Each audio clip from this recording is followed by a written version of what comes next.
नमस्कार, मैं हूं आपके साथ अभिषेक। आप देख रहे हैं छत्तीसगढ़ बात हमारे साथ। आज बात होगी प्रधानमंत्री मोदी के छत्तीसगढ़ दौरे को लेकर और उस पर हो रही सियासत पर। पीएम मोदी 1 नवंबर की सुबह रायपुर पहुंच रहे हैं। एक दिवसीय अपने इस दौरे में प्रधानमंत्री 6 घंटे 45 मिनट रायपुर में बिताएंगे और इस दौरान पीएम मोदी 6 अलग अलग कार्यक्रमों में शामिल होंगे। विधानसभा के नए भवन और आदिवासी स्वतंत्रता संग्राम सेनानियों के म्यूजियम का उद्घाटन होगा। रोड शो भी होगा।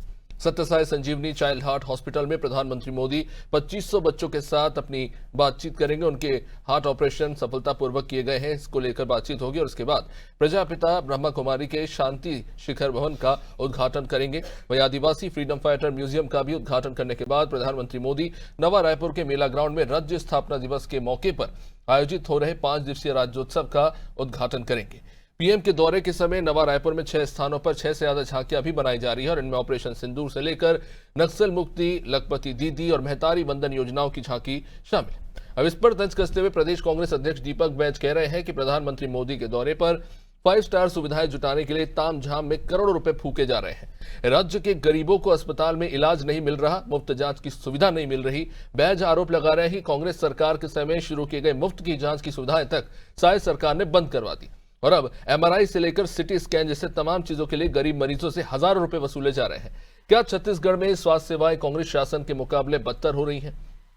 प्रधानमंत्री के दौरे पर कांग्रेस क्या एक बार फिर से महज ये सियासत कर रही है? इसी पर चर्चा करेंगे, पर उससे पहले बयानों पर एक नजर। प्रधानमंत्री जी के दौरे होने अभी 1 तारीख को, इसको लेकर छत्तीसगढ़ की भारतीय जनता पार्टी की सरकार ने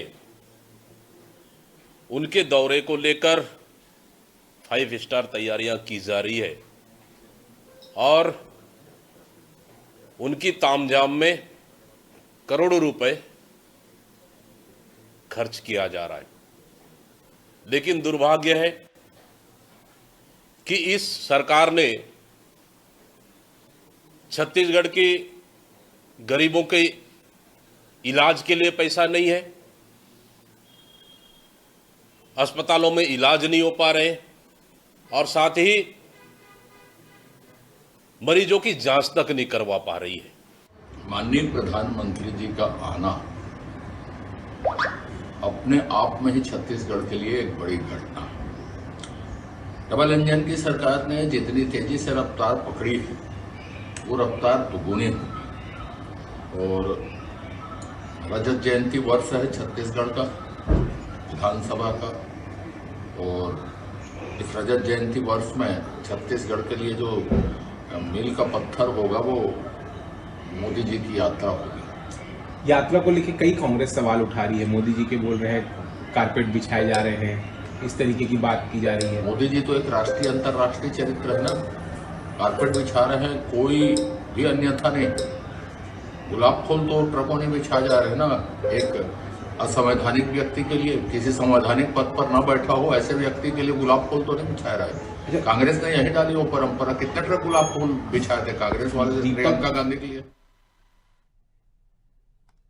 चलिए अब आगे बढ़ते हैं, इस चर्चा को आगे बढ़ाएंगे। आलोक सोनी हमारे साथ बीजेपी से, सौरभ साहू कांग्रेस से और नागेंद्र वर्मा वरिष्ठ पत्रकार हमारे साथ जुड़ चुके हैं। सभी मेहमानों का बहुत बहुत स्वागत। आलोक सोनी जी, इसमें कोई दो राय नहीं है, प्रधानमंत्री 25वें राज्योत्सव पर छत्तीसगढ़ आ रहे हैं, एक बेहद ही महत्वपूर्ण मौका है। लेकिन इस बात को लेकर आप क्या कहेंगे कि जितनी आपकी उपलब्धियां नहीं है उससे बड़ी झांकी सजाई जा रही है, जिसका आरोप कांग्रेस आप पर लगा रही है? अभिषेक जी, आपको, आपके सभी दर्शकों, साथी प्रवक्ता और वरिष्ठ पत्रकार नागेंद्र वर्मा जी को भी मेरा नमस्कार। देखिए, ये बात जो है, जो आपने कही, जो कांग्रेस का एक आरोप है कि जब से छत्तीसगढ़ का निर्माण हुआ है तो उस निर्माण के समय पे भी, इस छत्तीसगढ़ का निर्माण देश में एनडीए की सरकार थी, भारतीय जनता पार्टी के प्रधानमंत्री श्री अटल बिहारी वाजपेयी जी ने छत्तीसगढ़ निर्माण का मार्ग प्रशस्त किया था। तो सर्वप्रथम छत्तीसगढ़ के निर्माण को का जिसका श्रेय जाता है वो समस्त छत्तीसगढ़िया, और उसके अलावा यदि जाता है तो आदरणीय प्रधानमंत्री श्री अटल बिहारी वाजपेयी। उसके बाद इसको सजाने, संवारने, विकास की राह पर लाने, एक रोड मैप तैयार करने और इस छत्तीसगढ़ को उन पिछड़े हुए राज्यों से आज उन राज्यों के साथ होड़ करने लायक बनाने और तमाम वो सुविधाएं, चाहे आज शिक्षा के क्षेत्र में कहे, चाहे स्वास्थ्य के क्षेत्र में कहे, ये छत्तीसगढ़ वही छत्तीसगढ़ है अभिषेक जी, जहां पर में गांव से शहर तक की सड़कें नहीं थी। जब अटल बिहारी वाजपेयी जी प्रधानमंत्री थे, उन्होंने सर्वप्रथम प्रधानमंत्री सड़क के तहत गांवों से शहरों को जोड़ा। और आज जो भी निर्माण देख रहे हैं, तो समस्त निर्माण, समस्त तरक्की, समस्त प्रगति जो है छत्तीसगढ़ की, वो भारतीय जनता पार्टी की देन है। पिछले 5 वर्ष कांग्रेस के शासनकाल में, जब भूपेश बघेल जी मुख्यमंत्री रहे, या 2.5 वर्ष लगभग जो अजीत जोगी जी मुख्यमंत्री रहे, उस समय पे बात करें तो ठीक है, अजीत जोगी जी ने एक रोड मैप तैयार किया था, कुछ दिखा था कि, क्योंकि शुरुआत चरण था छत्तीसगढ़ को बनने में। लेकिन पिछले 5 वर्षों में कांग्रेस ने घोटालों और इस प्रदेश को क्षति पहुंचाने के अलावा कुछ भी नहीं किया है। तो आज जो भी विकास की धारा छत्तीसगढ़ में बह रही है, वो देन जो है भारतीय जनता पार्टी की सरकार है। और इस भारतीय जनता पार्टी पे विश्वास करने वाली वो छत्तीसगढ़ की जनता है, जिन्होंने वापस पुनः फिर से हमें एक बार मौका दिया है। और हम इस नारे के साथ आए हैं कि हमने बनाए हैं, हम ही संवारेंगे। आलोक सोनी जी, अगर मैं आपसे पूछूं कि वो कौन सी सबसे बड़ी उपलब्धियां हैं जिन्हें आप पिन पॉइंट करना चाहेंगे आपके बीते रमन सरकार से लेकर आपके मौजूदा कार्यकाल तक के बीच में, अगर मैं आपसे पूछूं कुल 5 आप ऐसी उपलब्धियां बताएं जो आपको लगती है कि सबसे बड़ी उपलब्धियां हैं आपकी। देखिए, आज तमाम शिक्षण संस्थान, चाहे वो IIM हो, चाहे वो IIIT हो, या जितने भी उच्च शैक्षणिक संस्थान की बात कर ले, मैं MBA की जो सबसे बड़े की बात कर ले, तो सभी कुछ जो है वो भारतीय जनता पार्टी की प्रदेश सरकार की देन है। और आप स्वास्थ्य के क्षेत्र में कहें तो जो एम्स की बात कर ले हम छत्तीसगढ़ में, वो भी भारतीय जनता पार्टी की देन है। आज वो तमाम रोड इंफ्रास्ट्रक्चर की बात कर ले तो भी भारतीय जनता पार्टी की देन है। तो मैं कितने अनगिनत जो काम करूं, उसके अलावा आपने देखा होगा कि छत्तीसगढ़ प्रदेश वो पहला प्रदेश है जिसने पीडीएस सिस्टम लेकर के आया। और आज हमारे प्रदेश में कोई भी व्यक्ति, कोई भी गरीब व्यक्ति जो है वो भूखे पेट नहीं सोता। ये प्रदेश की भारतीय जनता पार्टी की उपलब्धि है अभिषेक जी। इसके अलावा और भी आलोक जी, आप ये कह सकते हैं कि पब्लिक डिस्ट्रीब्यूशन सिस्टम को आपने बेहतर किया है, पर लाने वाले आप हैं? बिल्कुल अभिषेक जी, जो इसका श्रेय जाता है वो डॉक्टर रमन सिंह जी को जाता है कि देश में सबसे पहले जो है वो छत्तीसगढ़ राज्य ने पीडीएस सिस्टम को जो है अपनाया था। और सबसे पहले जो है पीडीएस सिस्टम जो है वो हम लेकर के आते थे। चलिए आगे बढ़ाते इस चर्चा को। सौरभ साहब जी हमारे साथ जुड़ चुके हैं। सौरभ जी, देखिए, क्या ये बात अच्छी नहीं है कि राज्य के 25वें सिल्वर जुबली उत्सव पर प्रधानमंत्री शामिल हो रहे हैं? ये तो परंपरा रही है, भव्य आयोजन होता ही है, हो रहा है, तो इसमें क्या परेशानी है? इस पे क्यों राजनीति हो रही है? देखिए अभिषेक जी, आपत्ति इसमें कुछ भी नहीं है, या राजनीति वाली कोई भी बात नहीं है। यहाँ पर एक मजबूत विपक्ष के नाते जिस तरीके से अभी छत्तीसगढ़ में हालात पैदा होके रखे हैं, तो हमारा सवाल पूछना तो लाजमी है। और जब देश के प्रधानमंत्री आ रहे हैं, तो सबसे जिम्मेदार व्यक्ति मुझे लगता है, खास करके जब बीजेपी ये कहती है कि हमारी जो डबल इंजन और ट्रिपल इंजन की सरकार है, तो हम तो छत्तीसगढ़ की सरकार से पिछले 2 साल में जो छत्तीसगढ़ के हालात हैं उनके बारे में सवाल पूछ के थक गए। इनके तरफ से कोई संतोषजनक जवाब आता नहीं है, चाहे वो कानून व्यवस्था की बात हो, स्वास्थ्य सुविधाओं की बात हो, शिक्षा की बात हो, सड़कों की बात कर रहे थे आलोक जी। आज देख लीजिए अपराध किस स्तर पे बढ़ गया है छत्तीसगढ़ के अंदर। कल बिलासपुर के मसूरी में जिस तरीके से खुलेआम गोलीकांड हो जाता है, और पिछले ये बीते त्योहारी सीजन में अगर आप देखेंगे तो 45 से ज्यादा घटनाएं, चाकूबाजी, गोलीकांड, मारपीट की। सौरभ जी, इस पर भी बिल्कुल आएंगे, लेकिन ये कहना कि प्रधानमंत्री के आगमन पर फिजूल खर्ची हो रही है, इस बात का क्या तुक है? देखिए, जिस तरीके से जो तैयारियां हमको दिख रही हैं छत्तीसगढ़, हम तो राजधानी में बैठे हुए हैं, और लगातार जिस तरीके से दिख रहा है, तो वो जो काम है यहाँ पर, जो देखिए अभिषेक, सबसे महत्वपूर्ण बात जो आवश्यक सुविधाएं हैं, जब वो जनता को नहीं मिल रही है, उस पर जब ध्यान केंद्रित किया जाना चाहिए। चाहे सबसे महत्वपूर्ण होता है कि क्या ऑपरेशन सिंदूर की झांकी लगाई जा रही है, महतारी बंधन की अगर झांकी लगाई जा रही है, इन बातों को लेकर आपत्ति है? बिल्कुल, ऑपरेशन सिंदूर की बात तो हमारे देश के जो नेता हैं, कांग्रेस के जो वरिष्ठ नेता हैं, हमारे एलओपी राहुल गांधी जी ने भी सवाल पूछा कि ऑपरेशन सिंदूर से क्या मिला, सीज फायर किसके कहने पे करवाया गया, उसका जवाब तो अभी तक ये सरकार दे नहीं पाई है। तो वो जो ऑपरेशन सिंदूर की बात है, वो तो सवाल आज भी वैसे ही खड़े हैं ना, उसका संतोषजनक जवाब तो दिया जाना चाहिए अभिषेक जी, मुझे लगता है। तो ये तो हम पूछेंगे ही सवाल पूछना हमारा कर्तव्य है। सौरभ जी, इसी तरह की बात सेंट्रल विस्टा प्रोजेक्ट को लेकर भी कही गई थी कि इतने बड़े स्तर पर खर्च क्यों किया जा रहा है जब पुराना सदन इतना अच्छा है। उसके बाद आप ही की पार्टी के नेता राहुल गांधी ने लोकसभा में खड़े होकर कहा था कि बहुत सुंदर बना है, मोरपंख की डिजाइन पर बना है, ठीक वैसे ही जैसे विधानसभा भवन बना है छत्तीसगढ़ का धान की डिजाइन के पैटर्न पर। निश्चित रूप से विधानसभा भवन पर हमने कोई सवाल ऐसे भी नहीं पहले तो आप सेंट्रल विस्टा प्रोजेक्ट को भी फिजूल खर्ची बता रहे थे। देखिए, सेंट्रल विस्टा प्रोजेक्ट जिस तरीके से बना है, जो आंकड़े होते हैं अभी से, क्या होता है कि जितना एक वाजिब तरीके से खर्च होना चाहिए और जितना उसमें एक्स्ट्रा लग जाता है, हमने तो वहां पर जब हमने ये आरोप लगाया तो हमने तो सीएजी की भी बहुत सारी रिपोर्ट का उदाहरण दिया। चाहे यमुना एक्सप्रेस वे की बात हो, 218 करोड़ रुपए में 1 किलोमीटर सड़क बन करके तैयार होती है, जो कि 20 करोड़ में बन जानी चाहिए थी। तो हम उस बात के लिए कहते हैं कि इस तरीके की फिजूल खर्ची नहीं होनी चाहिए। कहीं ना कहीं जो आवश्यक है और जितना उसमें बजट होता है उस तरीके, उसमें कहीं पर भी भ्रष्टाचार या इस तरीके की बात आनी नहीं चाहिए। और उसकी गुणवत्ता की भी बात करते हैं। आप अभी देख लीजिए कि बिहार में या पूरे देश में जिस तरीके से जो निर्माण हो रहे हैं उनकी गुणवत्ता किस तरीके से खराब है। पुल जो है वो उद्घाटन के 2 दिन के बाद ढह जाता है या उद्घाटन के पहले ढह जाता है। तो जब इस तरीके की बात आती है तो ये तो फिजूल खर्ची होती है ना अभिषेक जी। तो हम इस तरीके की बातों पे इसको जनरलाइज नहीं करना चाहिए। जब इस तरीके की कोई बात आती है तब उस पर हम सवाल उठाते हैं। और भ्रष्टाचार की आप बात कर रहे हैं, इस पर जरूर जवाब लेंगे, इस पर हमारे साथ जुड़े नागेंद्र वर्मा जी। क्या आप भी इस बात से सहमति जताएंगे कि प्रधानमंत्री का ये जो दौरा है उस पर फिजूल खर्ची की जा रही है, या फिर आप मानेंगे कि विपक्ष कहीं ना कहीं इस बात को लेकर असुरक्षित है कि जो उपलब्धियां हैं उनको कई जनता के सामने बड़े भव्य तरीके से प्रस्तुत किया जा रहा है, जो कहीं ना कहीं विपक्ष को थोड़ा असुरक्षित कर रहा है? देखिए, दोनों चीजों को अगर आप जोड़ के देखें, सबसे पहली बात तो ये कि हमारा जो राज्य है, ये 25वीं स्थापना दिवस को सेलिब्रेट करने जा रहा है और ये अपने आप में गौरव है। हर प्रदेशवासी के लिए गौरव है। उनका जो प्रदेश है वो युवा प्रदेश की श्रेणी में पूरी मजबूती से खड़ा नजर आ रहा है। ऐसे में इस पूरे 25 साल की यात्रा में इसमें 4 मुख्यमंत्री देखे गए, चारों ने अपने अपने समय पे अच्छा काम किया। मुझे ऐसा नहीं लगता कि किसी ने भी इस पर कोई कोताही करी होगी, क्योंकि सबके अपने विजन थे, सबने जनता से वायदे किए थे और जनता के हित की काम की बात की थी। अब ये स्वाभाविक है कि इसकी समीक्षा हम आए दिन करते हैं कि कहाँ कमी रह गई, लेकिन जो उपलब्धियां रही है, जहां जनता लाभान्वित हुई है जिन मुद्दों पे, उसको तो नकारा नहीं जा सकता। और सभी ने जब इस पर बेहतर काम किया है और अभी वर्तमान में जो सरकार है उसने जो अपने वायदों पर काम करना शुरू किया है, तो स्वाभाविक रूप से वो अपनी उपलब्धियों को बताएंगे ही। और सबसे लंबा कार्यकाल जो है बीजेपी का रहा है, तो स्वाभाविक रूप से उनके खाते में सबसे ज्यादा उपलब्धियां चली जाती हैं। जैसे अभी भाजपा के प्रवक्ता बिना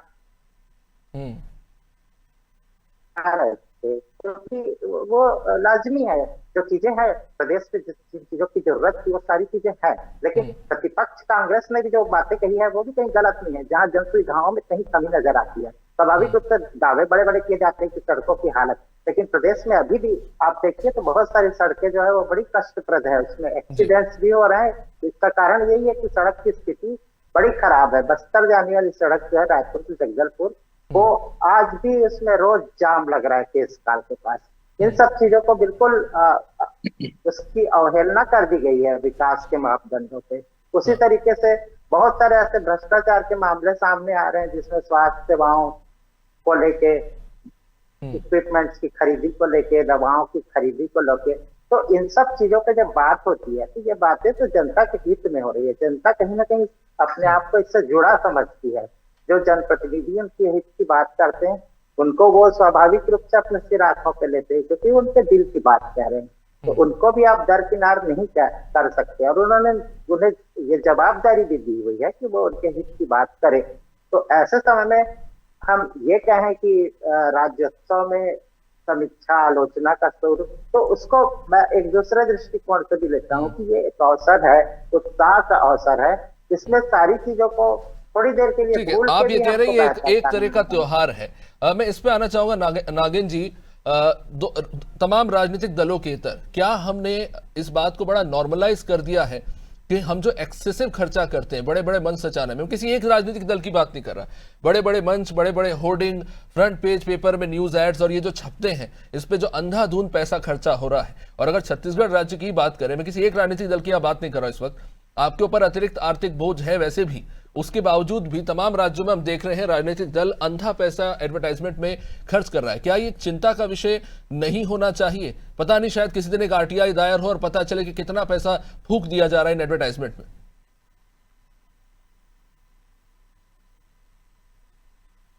बिल्कुल, बहुत से जागरूक लोग इसे आरटीआई लगाते भी हैं और जवाब आता भी है बड़ा आश्चर्यजनक। और ये सवाल जो है बिल्कुल लाजमी है। एक तरफ हम प्रदेश के विकास की बात करते हैं, बजट में कई जगह कमी का हवाला दिया जाता है कि ये चीजें इसलिए नहीं हो पा रही है क्योंकि उसके लिए वित्तीय संसाधन जो है वो कम हो रहे हैं। लेकिन कुछ कार्यक्रम इतना ज्यादा खर्च कर देना जो बिल्कुल बेकार सा हो जाता है, क्योंकि खुशियां जो है वो अपने तरीके से इजहार होती है, लेकिन उसके नाम पे अंधाधुंध खर्च कर दिया जाना। कहीं पर आप सड़क पे सड़क बनाए जा रहे हैं, उसको मखमल की सड़क बनाने की कोशिश कर रहे हैं। सड़क जितनी बड़ी बनी नहीं, उससे बड़ा उद्घाटन पे पैसा खर्च हो गया। इस तरह की चीजें खैर होती है।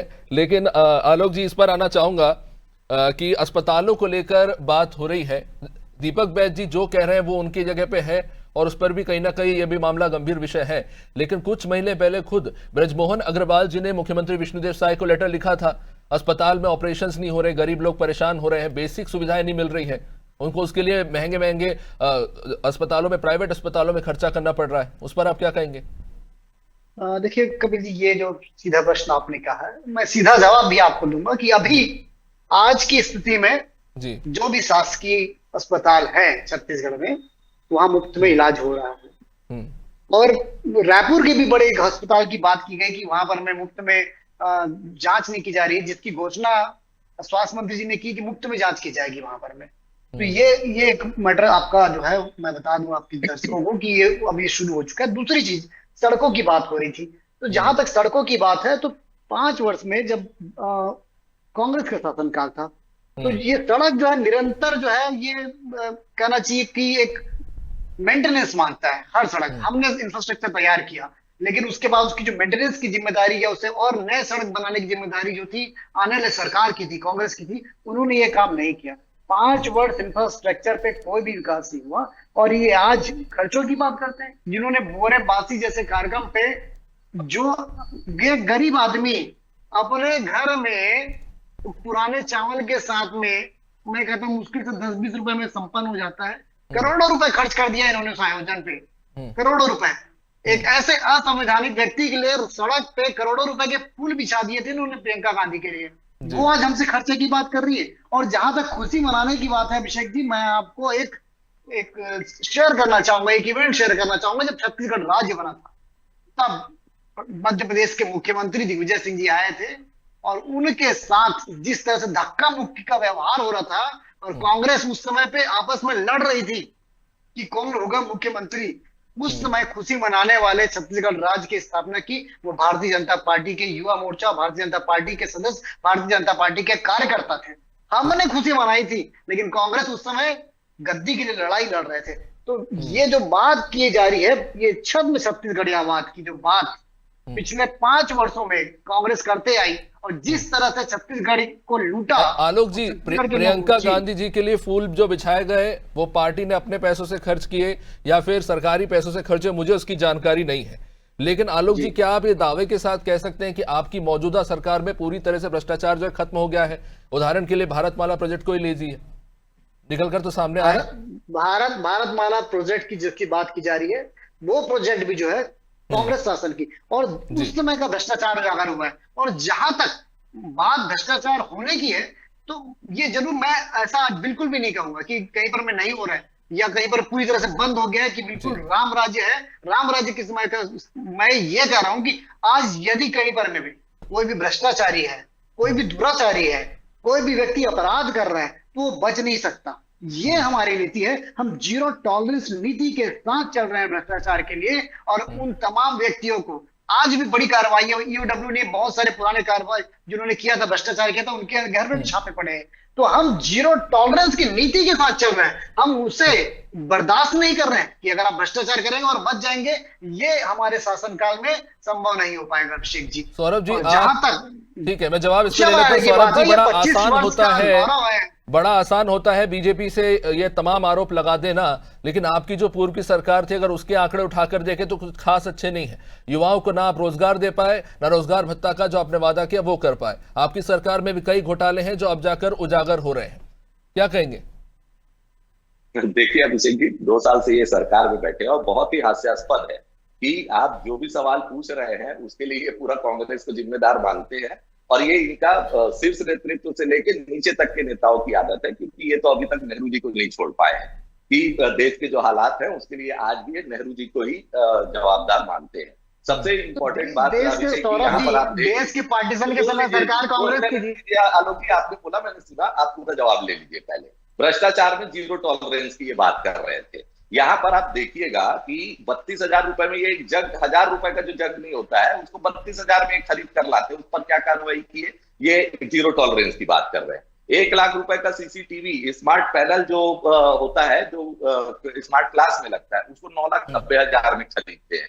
ये तो बहुत छोटे छोटे एग्जाम्पल है अभिषेक जी, जो अभी ताजा सौरभ जी, अगर लंबी फहरिस्त है जी, और लगातार आप देखिए कि उस पर कार्रवाई क्या किया इन्होंने। 2 साल से ये सरकार में बैठे, हम तो पहले यही सवाल आप पे उठता रहा है सौरभ जी। टिफिन घोटाले से लेके साइकिल घोटाला, अभी भी लिस्ट गिनाने बैठे तो बहुत लंबा चला जाएगा, लेकिन मैं ये पूछ रहा हूँ कि जो वादे आपने किए, आप उन पर खरा नहीं उतर पाए। कितने लोगों को इन्होंने जेल भेजा है, कितने लोगों के आरोप ये तय कर पाए बेबुनियाद। छत्तीसगढ़ की गाड़ी कमाई का जिस तरह से बंदरबांट कांग्रेस ने किया, कितने पे कार्रवाई की पिछले 20 वर्षों 25 वर्षों में कभी ऐसा नहीं हुआ। डाटा निकल के आया, आधा किलोमीटर सड़क ये नहीं बना पाए हैं, और इंफ्रास्ट्रक्चर डेवलपमेंट की बात करते हैं ये। तो जिस तरीके से ये दोगलापन चल रहा है इनकी सरकार में, ठीक है, युवाओं को लेकर सौरभ जी, मतलब आप जवाब नहीं देंगे? अच्छा ठीक है, मैं आलोक जी से ही पूछ लेता हूं। आलोक जी, एक और बात आपने भी किया था कि 50% सब्सिडी पे डेटा, जैसे कि 10 सेकंड मुझे दीजिए, कोविड टाइप का एक डेटा बताता हूं कि बेरोजगारी की दर देश के अंदर जो यहाँ पर थी हमारे शासनकाल में, वो सबसे कम थी पूरे देश में। पर सौरभ जी, आप पलायन तो नहीं रोक पाए थे ना, पलायन तो नहीं रोक पाए थे। सबसे बड़ी चुनौती आपके लिए ये थी, आपने अपने मैनिफेस्टो में वादा ये किया कि हम रोजगार भत्ता देंगे, रोजगार नहीं। देखिए अभिषेक जी, हमने तो पूरे प्रयास किए। बेरोजगारी की दर कम होने का क्या मतलब होता है कि यहाँ पर जो युवा थे उनको यहाँ पर रोजगार मिला किसी न किसी रूप में, तो कहीं ना कहीं यहाँ पर जब रोजगार मिल रहा है तो वो जो दर, और हमारे आंकड़े तो है, वो तो देश ने जारी किए थे, वो आंकड़े की बात मैं आपको बता रहा हूँ। चलिए ठीक है, इस पर आखिरी जवाब में ले लूंगा नागेंद्र जी से। नागेंद्र जी, युवाओं को लेकर क्या कहेंगे आप? पूर्व की सरकार ने भत्ते की बात कही, मौजूदा सरकार ने अपने मैनिफेस्टो में कहा कि हम 50% सब्सिडी पर युवाओं को लोन देंगे अपना खुद का बिजनेस खोलने के लिए। इन सब के बीच में छत्तीसगढ़ के युवाओं को कहां देखते हैं आप आज? 2 साल हो चुके मौजूदा सरकार को भी।